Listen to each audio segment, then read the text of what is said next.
It is our anniversary, and it's not just any anniversary. We are celebrating 10 years of mixed makeup, and I can't believe it. Actually, I can't believe it, but it just went by so fast. So we're celebrating. Let's talk about it. On April 30th, 2014, I posted my very first beauty video here on Mixed Makeup.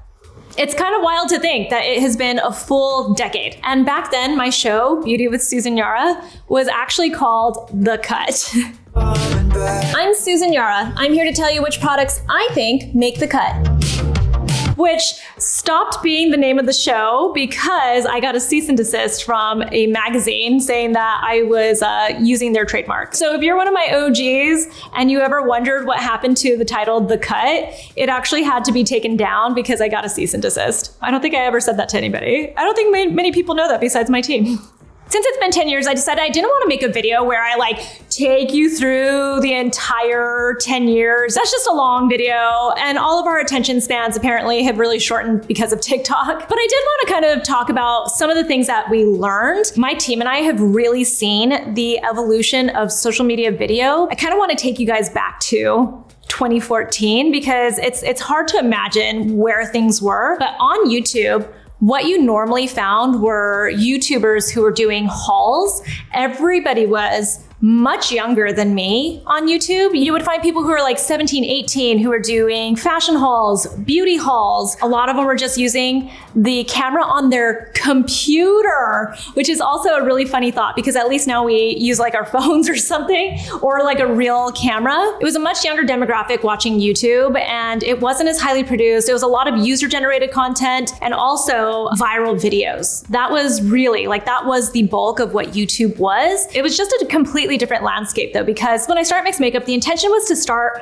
a media company. I wanted it to be a women's lifestyle media company. And the reason why I called it Mixed Makeup is because of my mixed biological makeup. So I was hoping that the content would be heavy on beauty content, but also be a lifestyle portal. So it wasn't supposed to be a personal channel. This was supposed to be really a media channel. And there were a lot of these media channels starting, and there were a lot of magazines, publications that were starting their own channels. So I wanted to fit into that boat. And I think in my mind, I had envisioned a big media company eventually acquiring us. That was truly how I thought about it. To the point where I even went and talked to potential investors in my media channel. The pitch I was basically giving to potential investors was that this was going to be a media channel for women between the ages of 20 to 40 who were professionals, had a slightly higher income, and wanted really educational, highly produced content about beauty treatments, cosmetic treatments, fashion, lifestyle, just any of that kind of stuff. That was going to be this portal, but it was going to be highly produced. That was really the focus of this. And in response from these potential investors, men, of course, I got, you're a little bit old at 32 to be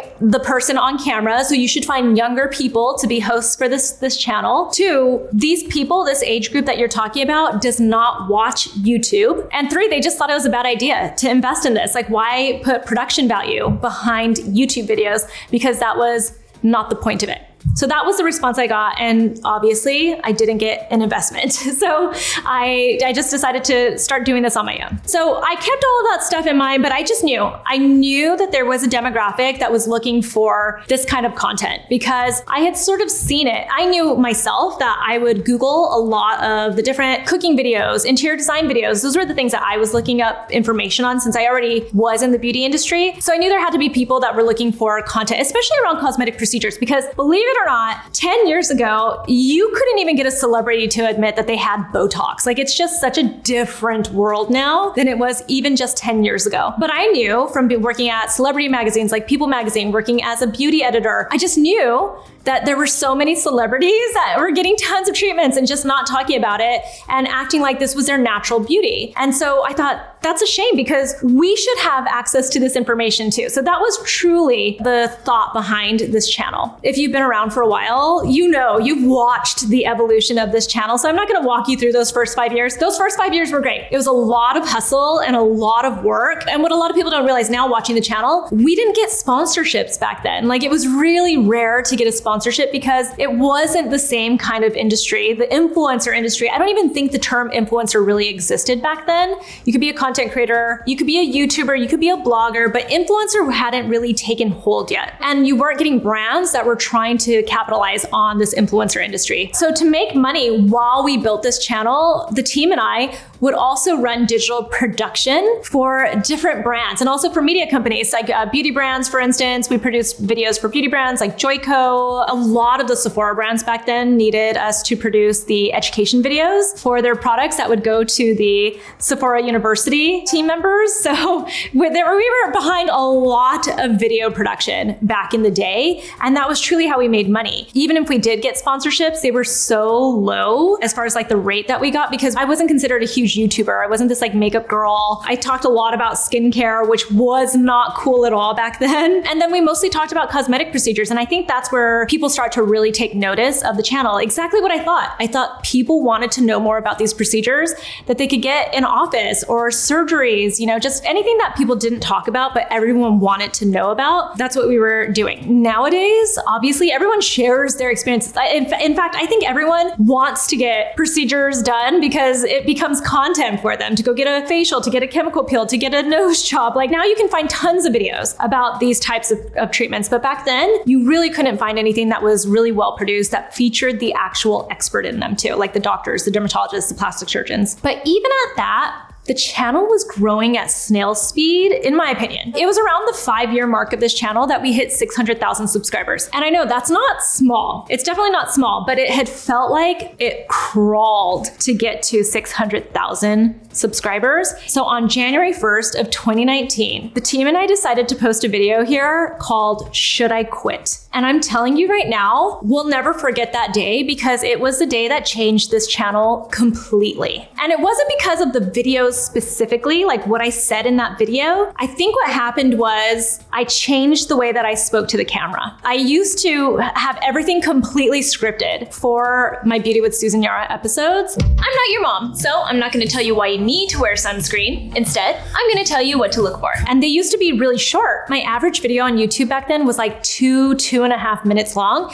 because YouTube used to be more about short form video, which you can see the evolution of all these other social media channels like TikTok, for instance. Like it started as short form video and now they keep going up and up and up. And the reason for that is because every single one of these platforms starts to realize that you can put more ads into these videos as pre-roll between the videos, after the videos, if you have longer form videos. So if you see any of these different social media platforms just really encouraging long form video, there's a reason for that, right? They think money, they think ads, and they also know that you as a platform can get more money for those ads that these brands are spending on these ads. So if you can show companies that your social media platform can hold the attention of viewers for longer and longer, then your platform becomes more valuable. It's just kind of an interesting way to look at these channels. YouTube started as short form video and it has eventually progressed into long form video. And it's the reason why it has the best ad revenue system so far. But back to the Should I Quit video. I changed my tone. I just started talking to you guys just like this. That was like step one in becoming my more authentic self with you, is that we stopped scripting everything and we decided we would let the videos be as long as we wanted. We weren't gonna just like sit here and be like, you know what, this is too long. Let's make it needs to only be 2 minutes. We decided to just start letting it go. And I think that was one of the first things that I learned, was that being highly produced didn't mean it had to be robotic or scripted, because a lot of the videos in the beginning of this channel were really just what we call listicles, where we'd be like, your top 10, blah, blah, blah, top 10 reasons for this, top 5, blah, blah, blah. And that used to work in media. And that was really kind of my media background coming out, my journalism background. Is that journalism really? But this was working in the media companies at publications. A lot of our best work was a listicle. That's what we call it. So it's just like listing out, something, whatever topic it is. So we moved that. We changed it. And I'll throw out there, we still did listicles. We just phrased it differently. We just kind of handled it differently. But the other thing we did in 2019 is I started my skincare reaction videos. So one thing that changed was I started talking to you like this more authentically. 2, I started my skincare reaction videos. That was a huge unlock for us because for the very first time, I realized that a lot of people were watching the videos, not just for education, but also for entertainment. It was a fun way to understand skincare, to finally understand and really simplify skincare by looking at celebrity skincare routines. So that was number 2. The third unlock for us on this channel in 2019 was that this became my channel.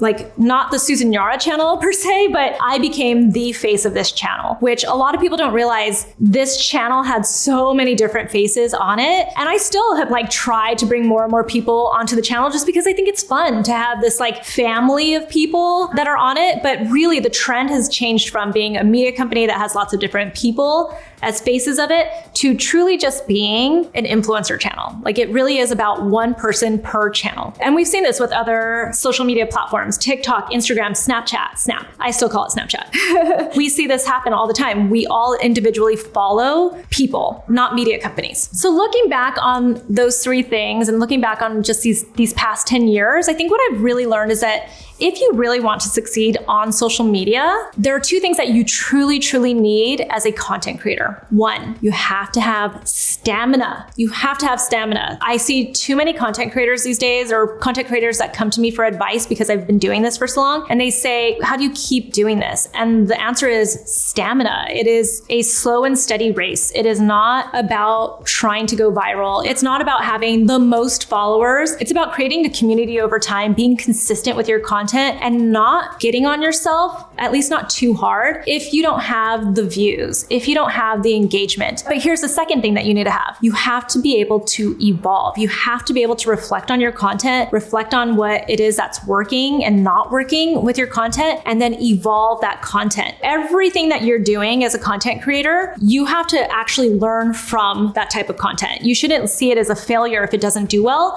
You take the learnings from it instead, and then you evolve your content. So stamina and evolution, those are the keys to being a successful content creator. And success is going to be what you define it as, right? Like I am completely happy with a YouTube channel that has made it to 1.5 million subscribers. For some people, I know that they want tens of millions of subscribers. I love this community. I love having a tight-knit community, people who have been watching for years, who know me. It translates to my real life when I talk to people. This community also translated to my brand Naturium. The minute I announced it, the people who had been with me forever, it just clicked. You guys just got it. And it has helped make the brand a very successful brand. And I'm always going to be appreciative of that. So that's really important to me. The community I've built, that's been the most important aspect to me. That to me has made me, in my eyes, a successful content creator. And then also just being able to stick this out. Just being here for 10 years is a huge accomplishment. But since we're now at 10 years and I'm talking about stamina and evolution, you might be wondering, or maybe you're not wondering, and I'm just going to go ahead and throw it out there anyway, where do we evolve from here? Because I think a lot of people have wondered, well, how long are you going to be on YouTube? And I've wondered this too. When I started back in the day, 10 years ago, when I was even a beauty editor, I used to watch content creators and think, just how long can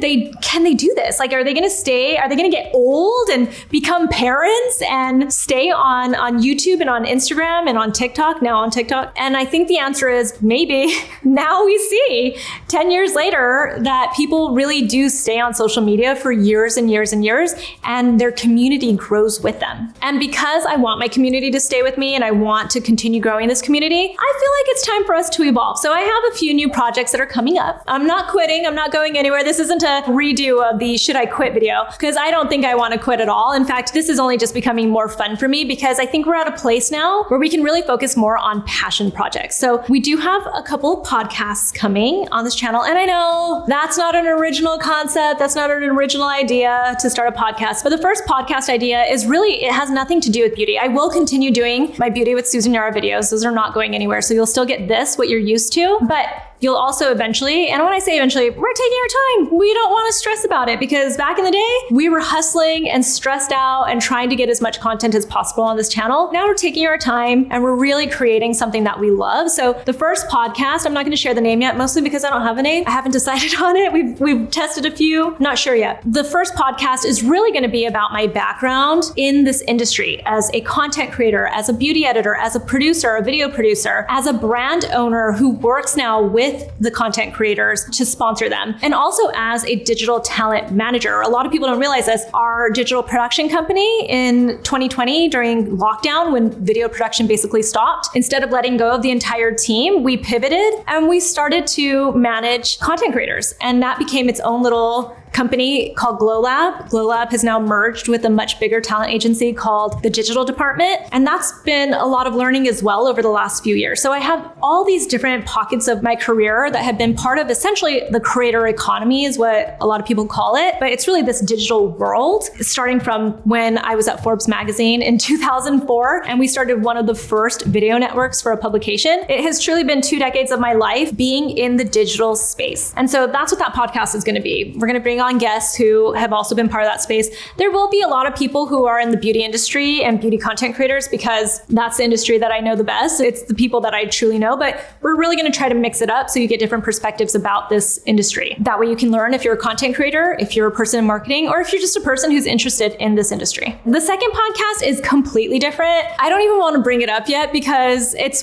much more long form. It really is a passion project because it kind of goes back to more of my journalism days. We're going to dig a little bit more. It's going to be long form. So it's a podcast that's going to be about one story, but over a period of a few episodes, 8 to 10 to 12. We haven't finished it yet, so we'll see, I guess. That might be more towards the end of the year, maybe into 2025, who knows? Because again, we're taking our time, we're being really thoughtful about these projects, and these are really passion projects for us, more for fun than for anything else. So those are 2 things that you can expect for the evolution of this channel. And then you can tell me if you like it or not. And if you don't, then I'll just quit.